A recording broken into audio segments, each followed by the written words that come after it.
Hi, everybody. Hope you're all doing well today. It's hot outside again. It is July. Um, got my glasses on today because today's video is in response to another video that I watched, and which was completely, I I call it clickbait. Anyway, and I'm going to cite the video and the person who made it in a minute. But first, I'm going to invite you to, if you like the video, to subscribe and click the bell so you get notifications and they won't unsubscribe you, and to share. Okay, so the video I watched was by um, a, a YouTuber called I Am Laszlo, and I usually like his videos. I usually enjoy them very much. Um, but he made a video about the Pope being the Antichrist. Well,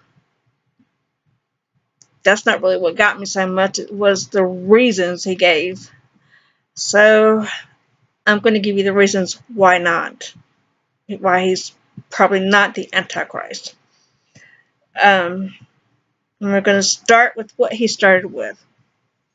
Who killed Jesus? He claims the Romans did. But is that scriptural? I'm going to show you the Bible I use. We all know I'm Catholic. New King James Version. I rarely use a Catholic Bible. Not that there's anything wrong with them. I like this. So, read to you out of John chapter 19, and I'm starting with verse 1. I don't like to read out loud, so bear with me. It says, So then Pilate took Jesus and scourged him, and the soldiers twisted a crown of thorns and put it on his head, and they put on him a purple robe. Then they said, Hail, King of the Jews! And they struck him with their hands. Pilate then went out again and said to them, Behold, I am bringing him out to you, that you may find that I find no fault in him. So if you remember where all this took place, Jesus was in the garden praying, and Judas, who had sold Jesus' location to the Pharisees, and they sent the Romans. So anyway, then Jesus came out wearing the crown of thorns and the purple robe, and Pilate said to them, Behold the man. Therefore, when the chief priests and officers saw him, they cried out, saying, Crucify him, crucify him. Pilate said to them, You take him and crucify him, for I find no fault in him. The Jews answered him, We have a law, and according to our law he ought to die, because he made himself the Son of God. Therefore when Pilate heard that saying, he was the more afraid, and went again I can't pronounce this, I'm just going to say he went inside, and said to Jesus, Where are you from? But Jesus gave no answer. So I'm going to skip down. That was through verse 9. Skip down to verse 12. From then on, Pilate sought to release him, but the Jews cried out, saying, If you let this man go, you are not Caesar's friend. Whoever makes himself a king speaks against Caesar. When Pilate therefore heard that saying, he brought Jesus out and set him down in the judgment seat in a place that is called the pavement. But, okay. So anyway, we have a Roman governor or whatever, and he doesn't want to crucify Jesus. It is the Jews who wants to crucify Jesus. So this does not make the Pope the Antichrist. It doesn't make the Jews the Antichrist, as we know, who is coming, who is going to make us accept the mark of the beast, blah, blah, blah. Well, I'm not going to accept it. God willing. God willing, I won't even be here. But, okay, so that's one thing he said. And then he starts talking about, let's see, my next. He should have had one of these, the Catechism of the Catholic Church. Because, of course, you know, we all are idolaters. We worship statues and blah, blah, blah. We do not, by the way. I've never worshipped a statue in my life, and I never will. Like I said in another video, the closest I ever came to that was worshiping John Bon Jovi. And I no longer do that. Still think he's good looking. I don't even listen to his music anymore. But this is what the Catholic Church teaches about statue worship or idolatry. The first commandment condemns polytheism. It requires man neither to believe in nor to venerate other divinities than the one true God. Scripture constantly recalls this rejection of idols, of silver and gold, the works of men's hands. They have mouths but do not speak, eyes but do not see. These empty idols make their worshippers empty. Those who make them are like them, who are so are all who trust in them. God, however, is living, who gives life and intervenes in history. Okay, says much more. But the point is, yes, we have statues of saints. I mean, and certainly of Jesus and Mary, but you don't worship any of these. You can look at them and you can think about what a certain saint did in his or her life, or about the life of Jesus or a life of Mary, but to worship? No. You know, um, it's not right. I don't know of any. I've never had anyone teach it to me, and if I did, I don't know. I'd probably preach them a sermon. So you don't worship anyone except God. Um,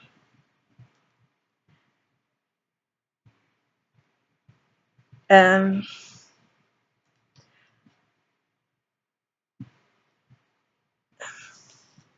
I want to go to next about the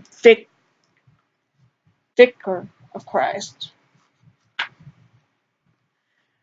I have a little article here, but I can't see it, and I use my camera on my computer. So, but wait a minute, I got ahead of myself. Where it is? Anyway, the vicar of Christ is the representative of Jesus on earth. I mean, that's it. shouldn't we all be representative of Jesus on earth? Doesn't make him the Antichrist. I don't know where people get this from. I don't understand it. And the Pope's infallibility. I'm not going to read all this because, as you see, I stumble. But the Pope is only infallible when he's in his office, sitting in the seat of Peter, interpreting doctrine. The Pope can sin. In fact, he's required to go to confession. All priests, bishops, cardinals, the Pope, are required to go to confession once a week. You know, he is just like the rest of us. He is very much a sinner. I'm trying to think of another word. I don't know if it's uninfallible is a word. But he makes mistakes, and so do I, and so do you, and everybody else. So, again, this calling him infallible does not make him the Antichrist. And at the end of the video, I will tell you what makes somebody the Antichrist, because I'm sure the Antichrist is in the world now. But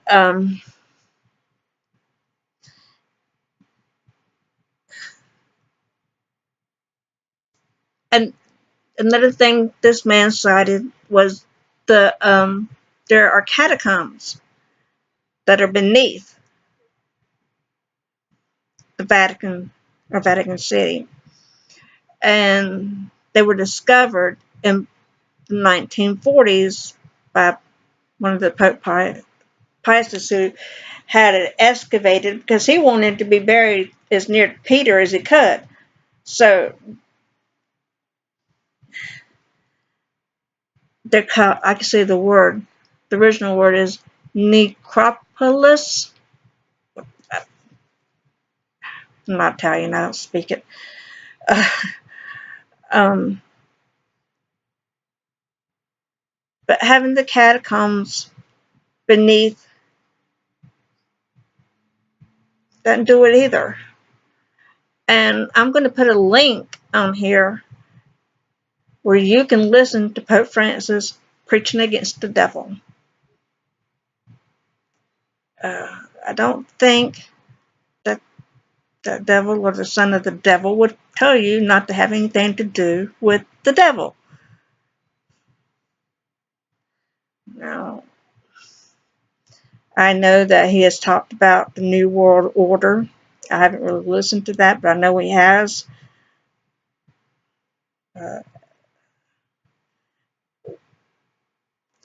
What makes the Antichrist? Well, first of all, someone who does not believe in Jesus as God. He knows Jesus. He knows the scripture better than anybody. But he thinks he's God. And when that temple is rebuilt in Jerusalem, and he goes in and he takes his seat as God, and he starts demanding that people worship him as God, and demanding that we take his mark, that's the Antichrist. Could it be Pope Francis? Could be anybody. Could be Donald Trump. Could be Barack Obama. Could be one of the little royals that have been born recently. Could be someone we've never even heard of. But I'm pretty sure the Antichrist is in the world. And I'm not saying that it is any of the people I just mentioned, because I like the royal family. But, you know, clickbait. That's all that was clickbait. And he got a lot of views, and I'm not going to get a lot of views. He's got 20-something thousand followers, and that would be nice. So just hope that you take this little information and realize that Catholics are not evil people. We are Christians. Just as much as the Baptist, Presbyterian, Methodist, Church of God, Church of whatever.